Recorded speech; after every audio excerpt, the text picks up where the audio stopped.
लक्ष द्या सगळ्यांनी. आता आपण क्वेश्चन 2 कडे चाललोय पुढच्या. Using the truth table. Truth table कोणते कोणते? And, or, not, if then, if and only if. ठीक आहे. हे जे काही ट्रूथ टेबल आहे, या ट्रूथ टेबलचे वरून आपल्याला काय करायचं आहे, हे लॉजिकल इक्विवॅलन्स दाखवायचं. इथं ट्रिपल लाईन दिसते. इक्विवॅलन्सी रिप्रेझेंट करतं. ते काय रिप्रेझेंट करतं? इक्विवॅलंट, सेम आहे असं. इक्वल टूच्या साईनच्या ऐवजी त्याला इक्विवॅलन्स साईन आपण म्हणू शकू, की जे लॉजिकल इक्विवॅलन्स शो करतं.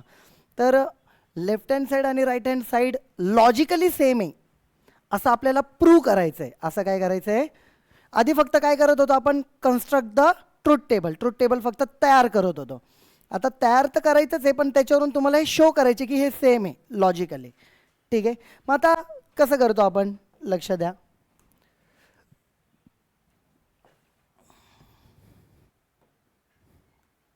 सगळ्यात पहिले किती सिंपल स्टेटमेंट आहेत. फक्त कोण आहे म्हणजे पी आणि क्यू. कोण आहे? पी आणि क्यू एवढेच आहेत. ठीक आहे. मग सगळ्यात पहिले मी इथं लिहितो पी क्यू. थोडी जागा सोडली वरती, किंवा मी इथे काय करतो, एक काढून टाकतो हे साईन. याची गरज नाही आपल्याला. याला थोडं वर घेतो कारण माझ्याकडे जागा आहे. पी आणि क्यू हे दोघं आहे. मग इक्विवॅलन्स साईनच्या पहिले लेफ्ट हँड साईड बघायची. त्याच्यामध्ये कोण आहे? हे दोघं आहेत ना. ह्या दोघांचं अँड ऑपरेशन तुम्हाला लागेल. ह्या दोघांचं काय लागेल? And operation. दिसतंय तुम्हाला अँड ऑपरेशन? ठीक आहे. ओके. या दोघांचं अँड. याला मी म्हणतो first column. This is second. This one is third. Third कॉलमला तुमचं लेफ्ट हँड साईड रेडी आहे.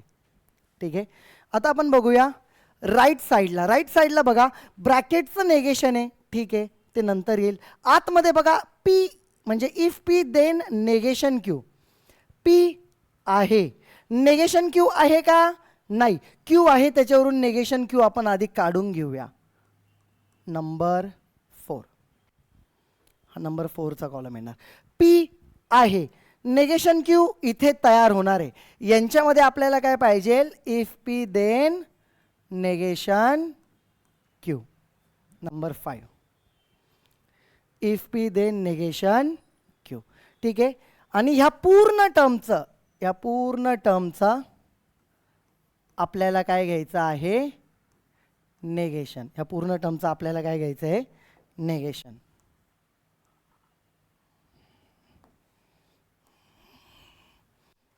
बघा आपण याचा टेबल तयार करून घेऊया पहिले.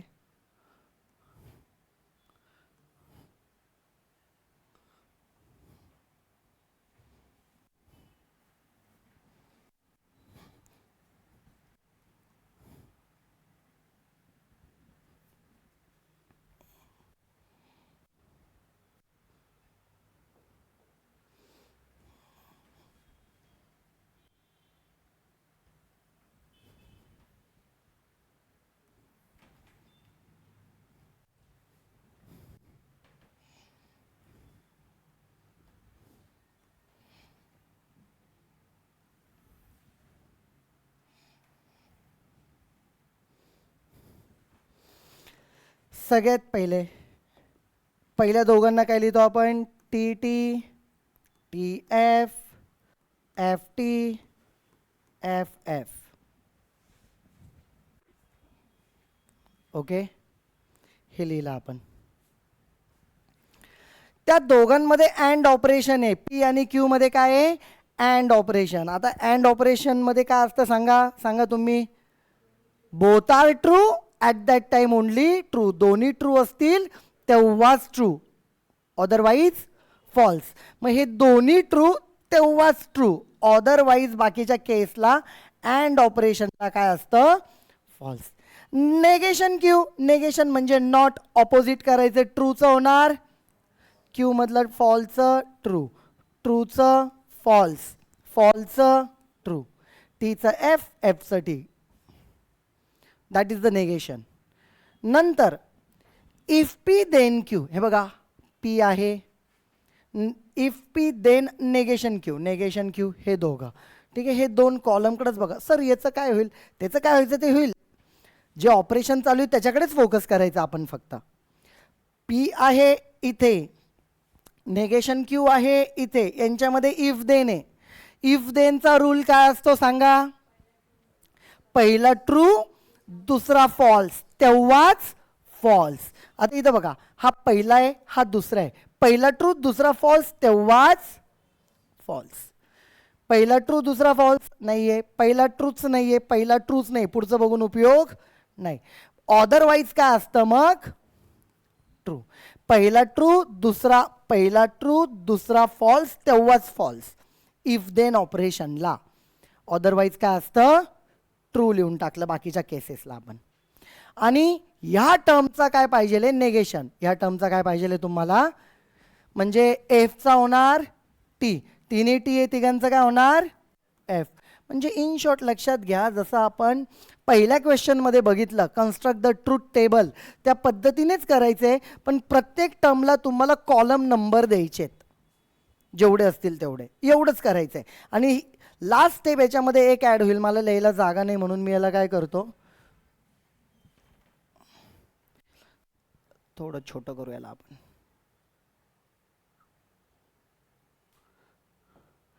बघा,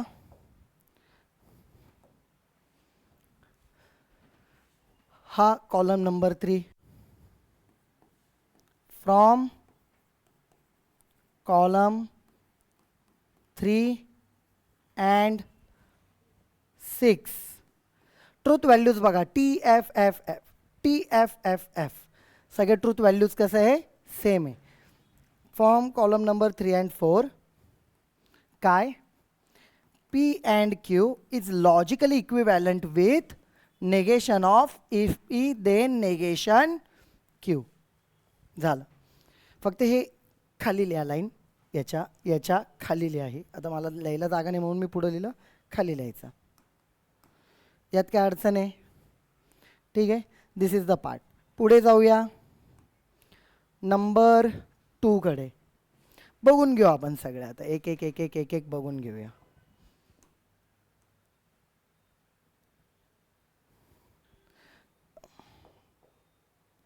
बघा, इथं लिहितो मी P, इथं लिहितो Q. त्या दोघांमध्ये काय? If and only if. ठीक आहे, हा पहिला पार्ट तर झाला. राईट साईडला हा ब्रॅकेट तुम्हाला सांगितलं पहिले, ब्रॅकेट आपल्याला कॉन्सन्ट्रेट करायचे असतात. आता राईट साईडची एवढी टर्म आहे, ठीक आहे, मला कदाचित पुढे लिहायला जागा कमी पडेल, त्यामुळे याला आधीच लेफ्टला ठेवतो इथे. ओके, बघा हा ब्रॅकेट बघू, P and Q. Already P Q आहे तुमच्याकडे, त्यांच्यामध्ये अँड ऑपरेशन तुम्ही इझिली करू शकता. पुढचा ब्रॅकेट याच्यामध्ये कोण आहे? Negation P and negation Q. आता नेगेशन P आणि नेगेशन Q आहे का आपल्याकडे? आधी कुठे काढले का? नाही. मग पहिले ते काढावे लागेल. P आहे त्याचा नेगेशन घेऊ, Q आहे त्याचा नेगेशन घेऊ, आणि या दोघांमध्ये काय? आता अँड ऑपरेशन. या दोघांमध्ये काय आहे? आलं लक्षात? ठीक आहे, चला हा एक ब्रॅकेट इथे केला आपण तयार, हा ब्रॅकेट इथे. या दोघांमध्ये काय आहे? Or operation. मी लिहितो P and Q or negation P and negation Q. तर याला नंबरिंग करून टाकूया सगळ्यांना.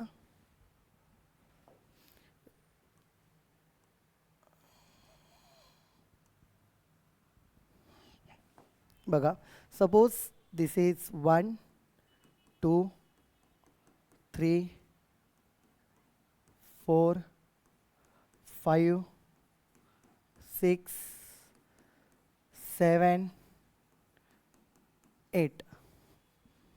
ठीक आहे, परत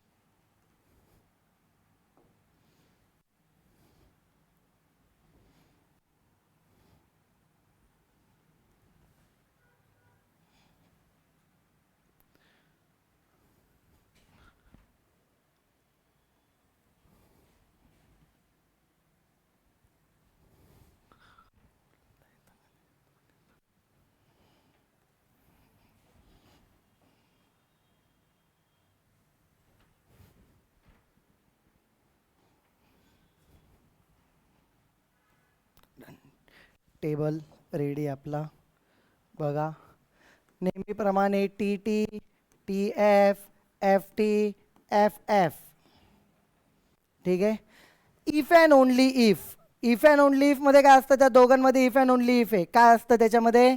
जेव्हा दोन्ही सेम तेव्हा ट्रू, दोन्ही सेम अदरवाईज फॉल्स. ते दोन्ही सेम तेव्हा ट्रू, हे दोन्ही सेम एफ एफ तेव्हा ट्रू, अदरवाईज काय असतं? फॉल्स. ठीक आहे. नंबर 4 कडे जाऊ. यांच्यामध्ये अँड ऑपरेशन आहे. अँड ऑपरेशन माहिती when both are true at that time true, otherwise it will be false. दोन्ही ट्रू तेव्हा ट्रू असतो, बाकीच्या वेळेला फॉल्स असतो. Negation P, T T F F, त्याचे उलट होणारे F F T T. Negation Q, क्यूच्या उलट टी एफ टी एफ, त्याचे उलट काय होणार? F T F T. नंतर या दोघांमध्ये अँड ऑपरेशन आहे. अँड ऑपरेशन म्हणजे दोन्ही ट्रू तेव्हा ट्रू, अदरवाईज काय होणार आहे? फॉल्स. आता बघा, हा कॉलम नंबर 4 आणि कॉलम नंबर 7 या दोघांमध्ये ऑर ऑपरेशन आहे. This one and this one यांच्यामध्ये ऑर ऑपरेशन आहे. ऑर ऑपरेशनचं कसं असतं? बोथ आर फॉल्स त्यावेळेला फॉल्स, दोन्ही फॉल्स तेव्हा फॉल्स, अदरवाईज ट्रू. मग या दोघांमध्ये बघा, this one and this one दोघांमध्ये फॉल्स. कुठे? दोन्ही फॉल्स तेव्हा फॉल्स, दोन्ही फॉल्स तेव्हा फॉल्स. इथे नाही आहे, अदरवाईज काय असणार आहे? ट्रू असणार आहे. मग बघा, आपला left hand side column number 3, right hand side column number 8. ठीक आहे. ट्रूथ व्हॅल्यूज बघा, T F F T, T F F T. मग काय लिहिणार इथं? दस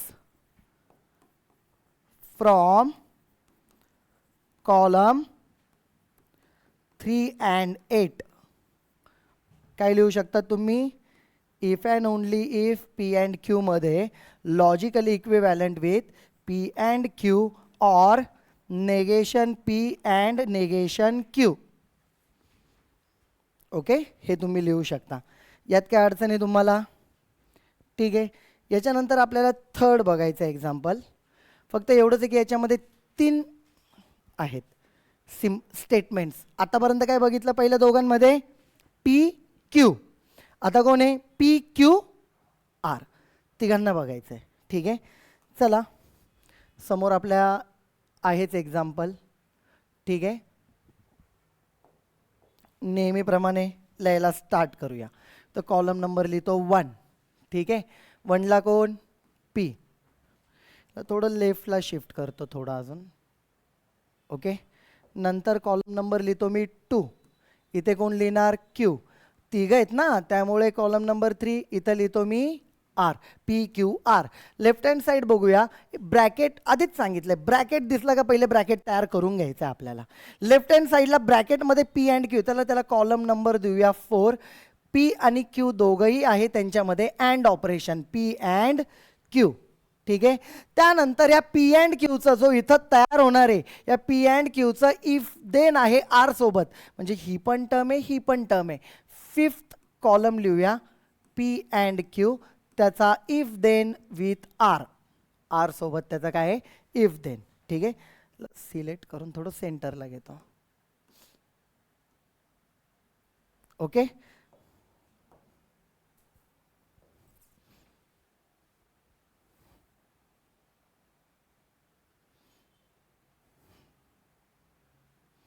जेवढे कॉलम झाले त्याची लगेच व्हर्टिकल लाईन्स आपण ड्रॉ करून घेऊया,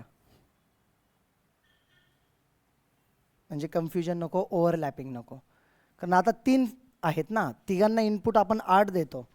आठवत असेल तुम्हाला तर आधीच्या लेक्चरचा पार्ट. ठीक आहे, बघूया पुढे. लक्ष द्या सगळ्यांनी. बघा, लेफ्ट हँड साईड झाली राईटला. P if then with this.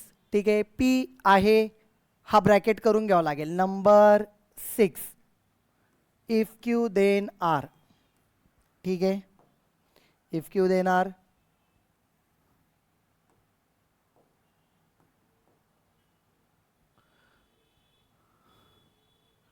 Okay. नंतर पी आहे, इफ क्यू देणार तो पण आहे. मग यांच्यामध्ये कोण आहे? 7th लिहूया आपण. यस. पी घेऊया, जो सुरुवातीला आहे तुमच्याकडे, त्याचा इफ देन ह्या ब्रॅकेट सोबत.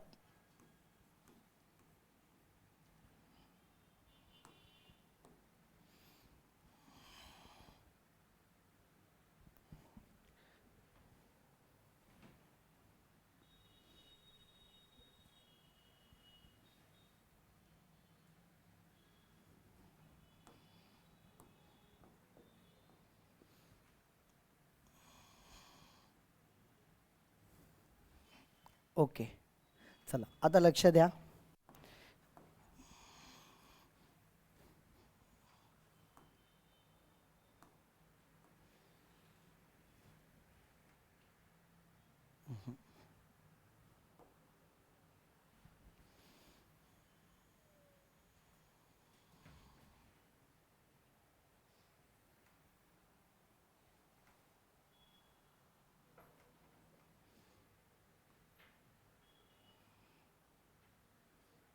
ओके, लक्ष द्या सगळेजण. बघा, 3 इनपुट असल्यावर आपण काय लिहितो? याला पहिले T T T T, F F F F. यात काही कन्फ्युजन आहे? 4T 4F इनपुट्स लिहिण्याची पद्धत आपली. ठीक आहे, चला लगेच त्याला हॉरिझॉन्टल लाईन्स पण देऊन टाकूया.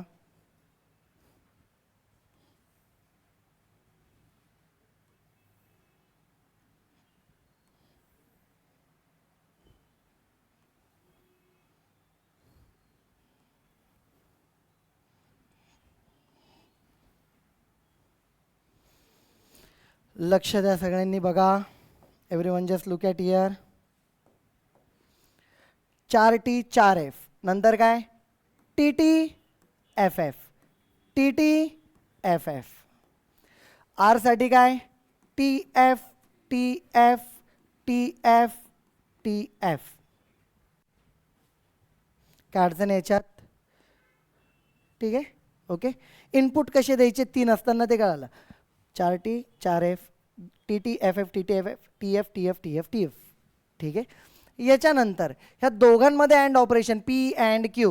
अँड ऑपरेशन काय म्हणतं? दोन्ही ट्रू तेव्हाच ट्रू, दोन्ही ट्रू तेव्हाच ट्रू, अदरवाईज दोन्ही ट्रू कुठेच नाही आहे. आता इथे सगळीकडे काय लिहा? F.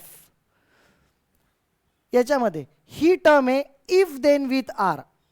आता इथे नीट लक्ष द्या, मी थोड्या याला लिहितो कसं आहे. आता होतं काय? हा पहिला आहे, हा दुसरा आहे. बघा, इफ देनच्या वेळेलाच तुम्हाला पहिला कोण आहे दुसरा कोण आहे हे लक्षात ठेवावं लागतं. कारण इफ देनचा रूल कसा आहे? पहिला ट्रू पाहिजे, दुसरा फॉल्स पाहिजे. पहिला ट्रू दुसरा फॉल्स तेव्हाच फॉल्स. म्हणजे आता हे बघा, इथं झालं असं आहे, ही टर्म पहिली आहे, हा कॉलम पहिला आहे नंबर 4, आणि दुसरा कोणता आहे? Column number 3. हा ट्रू हा फॉल्स तेव्हाच फॉल्स. म्हणजे इथे ट्रू इकडे फॉल्स नाही आहे, इकडे ट्रू इकडे फॉल्स आहे, इथे फॉल्स. ट्रू इकडे true true true true true true नाहीच आहे. पुढे पहिला ट्रू दुसरा फॉल्स पाहिजे ना. पहिला ट्रूच नसेल तर पुढचं बघून उपयोग आहे का? नाही. मग इथं पहिला ट्रू दुसरा फॉल्स. पुढे का इकडून इकडे का बघत नाही? कारण आपला रूल त्यांना काय पाहिजे आहे? P and Q if then with R. त्यामुळे हा पहिला कन्सिडर करायचा आहे तुम्हाला. ठीक आहे. अदरवाईज काय येतोय? ट्रू. मी हे रफ करतोय, असंही कधी कधी येतं. बाकीच्या वेळेला तुम्हाला पहिला कोण दुसरा कोण हे बघायची गरज नाहीये बाकीच्या ऑपरेशन्सला. ठीक आहे. नेक्स्ट, इफ क्यू देणार. आता हे बघा, if Q then. If then मध्ये पहिला क्यू आहे दुसरा आर आहे, यांच्यामध्ये इफ देन. पहिला ट्रू दुसरा फॉल्स नाही, पहिला ट्रू दुसरा फॉल्स येस, तेव्हाच काय आहे? फॉल्स आहे.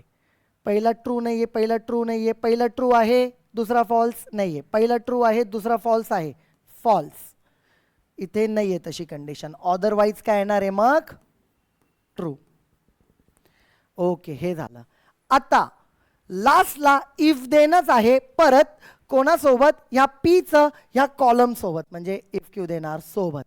पी इकडे क्यू इकडे.